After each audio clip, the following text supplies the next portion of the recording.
Midi vient de sonner et dans ce centre d'examen de Séguéla au lycée moderne Dominique Ouattara, les candidats au baccalauréat peuvent s'autoriser une collation, le temps de reprendre des forces pour aborder l'épreuve de l'après-midi. Sur place, des repas leur sont servis. Pour Amara, l'un des bénéficiaires, c'est une aubaine. Lui qui découvre Séguéla à la faveur du baccalauréat. Souvent ici, il n'y a pas de lampe pour manger, tout ça. Donc le fait qu'on vient trouver sur les lieux de l'examen, il y a déjà à manger, en tout cas, ça nous arrange beaucoup, quoi. On va vraiment soulager les élèves. C'est ça. Puisque aujourd'hui, pratiquement, c'est la journée continue. C'est ça. Puisque l'après-midi, il y a une composition. C'est ça. Ça va éviter vraiment d'aller en dehors du centre. Ça va leur permettre de rester sur place. C'est ça. Des repas gratuits servis à tous les candidats qui composent. L'initiative est du MIDD, Mouvement des instituteurs pour la défense de leurs droits, qui offre tous les midis, depuis le premier jour du bac, 797 plats. La même opération est concomitamment menée à Kani, au centre de composition du lycée municipal. En dehors de nos candidats, nous avons pensé aussi au personnel d'encadrement, notamment les surveillants, les membres du secrétariat. Voilà, nous avons aussi distribué des kits alimentaires.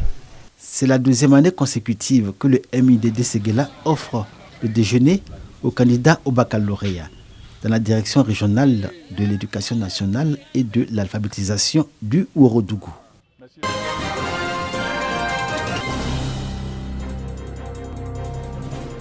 Au bout de 2 ans de formation initiale au métier d'instituteur au Centre d'animation et de formation pédagogique CAFOP de Gagnoa, 297 élèves maîtres, dont 112 femmes de la 46e promotion, reçoivent le baptême. Notre devise est abnégation, intégrité, responsabilité. La marraine de cette promotion, la ministre de la Cohésion nationale, de la solidarité et de la lutte contre la pauvreté, Miss Belmont Dogo, représentée pour la circonstance par son directeur de cabinet. J'accepte de les baptiser à condition qu'ils me promettent de respecter leur devise. Cette promotion a fait le choix de la ministre Belmont Dogo pour sa probité et son engagement pour le développement. À la 46e promotion, nous avons espoir que vous sortirez bientôt tous avec le diplôme d'instituteur stagiaire. Vous détiendrez entre vos mains le trésor des familles et le bien le plus précieux de la nation, à savoir les enfants. Prenez-en soin avec amour, rigueur et compétences professionnelles. Le président de la promotion sortante, Lionel Lanoma, a passé le flambeau au président de la 47e promotion, composée de 403 élèves maîtres.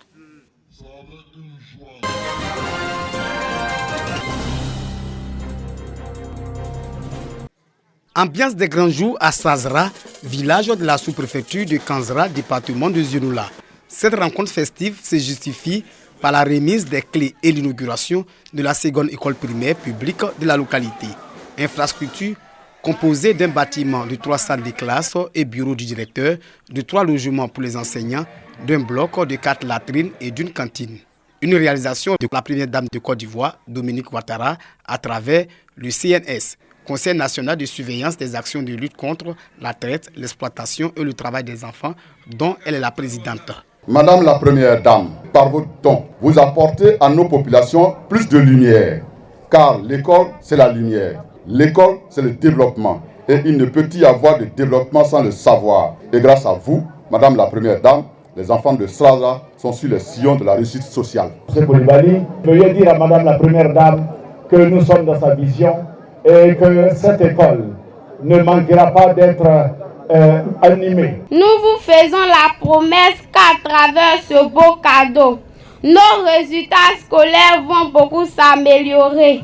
Merci encore maman Dominique Ouattara. Pour le représentant de la Première Dame, chacune de ces 3 salles de classe sera équipée de 25 tables bancs et un mobilier de bureau. 300 kits scolaires sont offerts aux écoliers, d'où son appel au nom de la marraine aux parents et apprenants.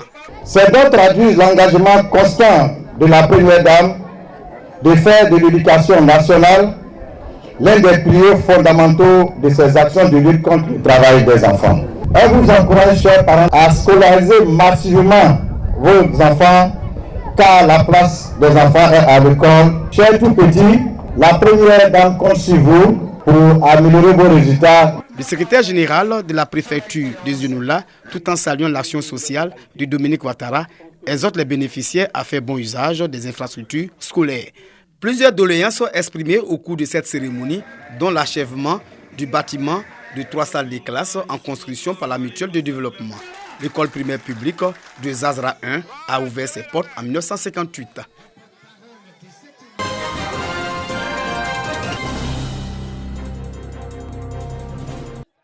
L'utilisation domestique du gaz butane a souvent des risques d'accident pour les utilisateurs. Pour prévenir et surtout intervenir en cas d'accident à Saint-Infra, dans la région de la Marawi, l'Association des femmes battantes a initié une formation. Des démonstrations et des cas pratiques ont permis aux femmes de la localité d'utiliser le gaz domestique en toute quiétude. La majorité des foyers aujourd'hui utilisent le gaz domestique. Donc il est bon de se protéger des risques liés au gaz domestique.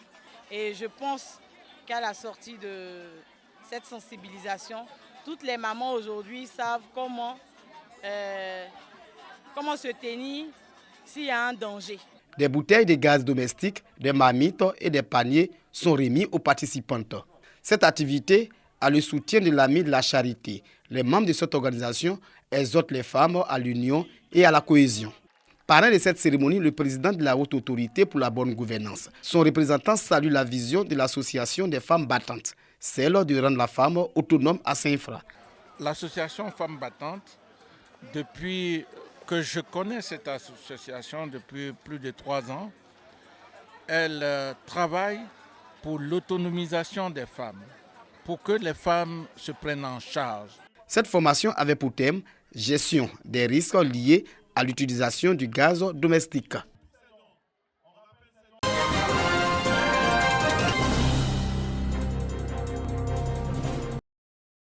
L'Ata, localité de la région du Poro, connaît une expérimentation de nouvelles techniques agricoles capables d'accroître la productivité. Il s'agit d'un système d'agriculture générative comprenant la rotation des cultures en faveur de la réduction des maladies des plantes. Le projet provient de l'Association internationale des ingénieurs et architectes de la communauté islamique Ahmadiyya. Ils ont expliqué les avantages de ces nouvelles techniques agricoles aux paysans. Les prix de nourriture sont en train de devenir de plus en plus chers. Et le but de ce projet, c'est de proposer des alternatives. Comment faire de l'agriculture avec des moyens naturels, que nous sommes venus avec des idées. Les bénéficiaires satisfaits des activités des ingénieurs anglais dans leur village. On nous a appris pour venir gratter herbes à côté de les papayers. Quand on finit de gratter herbes là, ce qui va aider la plantation de bien évoluer. La communauté a été créée en 1889 en Inde. Elle existe en Côte d'Ivoire depuis 1961 et a déjà travaillé dans plusieurs pays d'Afrique de l'Ouest. Son objectif, participer à la garantie alimentaire et agricole dans le monde.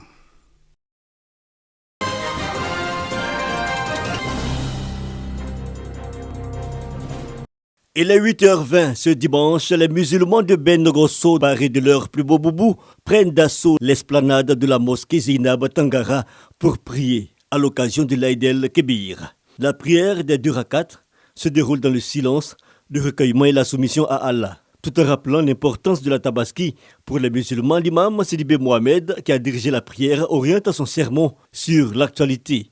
L'homme de Dieu saisit ce grand moment d'intercession pour exhorter les Ivoiriens à cultiver la paix, le pardon et l'amour pour une vie harmonieuse. C'est une grâce immense. Aujourd'hui, c'est la fête.